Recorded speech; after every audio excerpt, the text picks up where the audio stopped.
kali ini aku bakal menanyakan tentang kerajaan Samudra Pasai. Yeay! Aku mau nanya dong. Apa yang kamu ketahui tentang latar belakang dirinya kerajaan Samudra Pasai? Jadi pada abad ke-13 itu di daerah pesisir atau Pulau Sumatera itu tuh dijadiin jalur perdagangan internasional. Nah,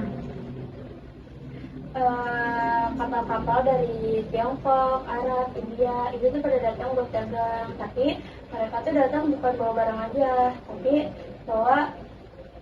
tapi mau nyebarin agama Islam. Nah, di situ tuh ada pemimpin lokal namanya Maura Silu. Nah, dia tuh melihat kalau wilayahnya itu strategis banget dan banyak ramai pedagang gitu. Nah, setelah berinteraksi sama pedagang atau ulama muslim gitu, dia jadi tertarik sama agama Islam. Jadi dia masuk ke agama Islam. Terus namanya itu diganti jadi Sultan Malik As-Soleh. Terus setelah dia masuk Islam, dia buat kerajaan, yaitu kerajaan Samudra Pasai. Lanjut. Udah. Siapa aja sih yang pernah memimpin kerajaan Samudra Pasai? Itu tuh yang kerajaan pertama itu ada Sultan Malik As-Soleh. Terus yang kedua itu ada Sultan Muhammad Malik Az-Zahir. Itu tuh anaknya. Nah, terus lanjut lagi ada anaknya yang bernama Sultan Mahmud Malik As-Saleh. Ada lagi yang bernama Sultan Ahmad Malik As-Saleh dan Sultan Zainal Abidin Malik Az-Zahir. Lalu ada lagi yaitu Sultanah Nahrasya dan Sultan Muhammad Malik Az-Zahir. Apa yang kamu ketahui tentang perekonomian kerajaan Samudra Pasai? Perekonomian kerajaan Samudra Pasai masa jayanya itu pada tahun 1326 Masehi sampai 1345 Masehi atau abad ke-13 sampai ke-16. Perdagangannya itu menjadi pusat transit dan persinggahan kapal dagang Arab, Gujarat, Persia, dan Tiongkok karena letaknya strategis di Selat Malaka. Kira-kira kerajaan Samudra Pasai ini ada nggak sih masa-masa di mana puncak kejayaannya? Jelas ada dong. Jadi yang pertama itu kerajaan Samudra Pasai mencapai puncaknya pada sekitar abad ke-14 sampai ke-16 Masehi. Pada masa kepemimpinan Sultan Mahmud Malik As-Saleh pada tahun sekitar 1326 sampai 1345 Masehi. Nah, pada masa kepemimpinan beliau ini perdagangannya itu semakin berkembang luas, terutama di komoditas lada.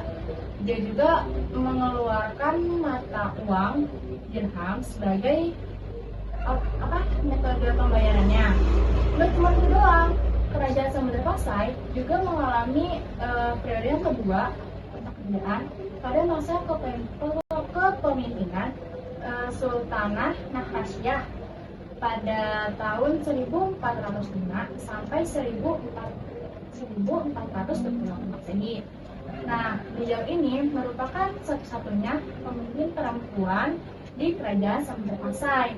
Dia juga dikenal sebagai pemimpin yang bijaksana dan arif karena jasa beliau, jadi Pasai ini bisa menjadi pusat perdagangan ekonomi yang paling penting, paling utama di Asia Tenggara. Dan aku mau menanyakan yang terakhir, apa sih sebab keruntuhan kerajaan Samudra Pasai? Jadi keruntuhan kerajaan Samudra Pasai itu ada dua faktor. Yang pertama faktor internal dan eksternal.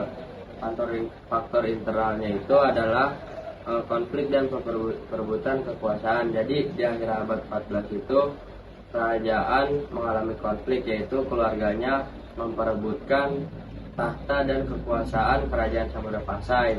dan itu membuat politik di kerajaan tersebut sangat tidak efektif dan membuat banyak pertanyaan dari masyarakat. Lalu kerajaan Samudra Pasai itu meminta bantuan kepada kerajaan dari Malaka untuk menyelesaikan konflik. Nah, namun bukannya menyelesaikan konflik, itu malah memperbesar pengaruh kerajaan Malaka dan malah memperkecil perdaulatan kerajaan Samudra Pasai. Yang kedua, adanya penurunan perekonomian. Jadi pelabuhan dari Samudra Pasai ini mengalami kalah saing dan membuat para pedagang itu berpindah ke tempat yang lebih aman dan ramah. Lalu untuk faktor eksternalnya itu adalah serangan dari Majapahit. Majapahit yang waktu itu dipimpin oleh Gajah Mada menyerang kerajaan Samudra Pasai. Lalu yang kedua ada kalahnya bersaing dengan kerajaan dari Malaka.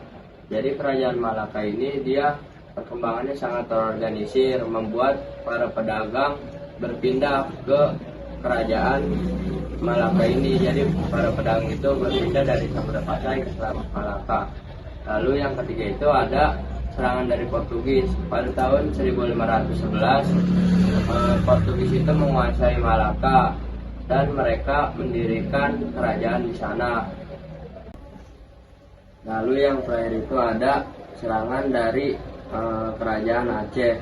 Jadi pada tahun 1524 kerajaan Aceh mengambil alih kerajaan Portugis yang saat itu menguasai Samudra Pasai. Nah, sejak saat itu kerajaan Samudra Pasai diakhiri oleh kekuasaan dari kerajaan Aceh. Ya, segitu aja. Oke. Terima kasih ya udah menjawab pertanyaan aku yang tadi. Ya, sama-sama. Segitu aja dari kelompok kita. Kurang lebihnya mohon maaf. Wassalamualaikum warahmatullahi wabarakatuh.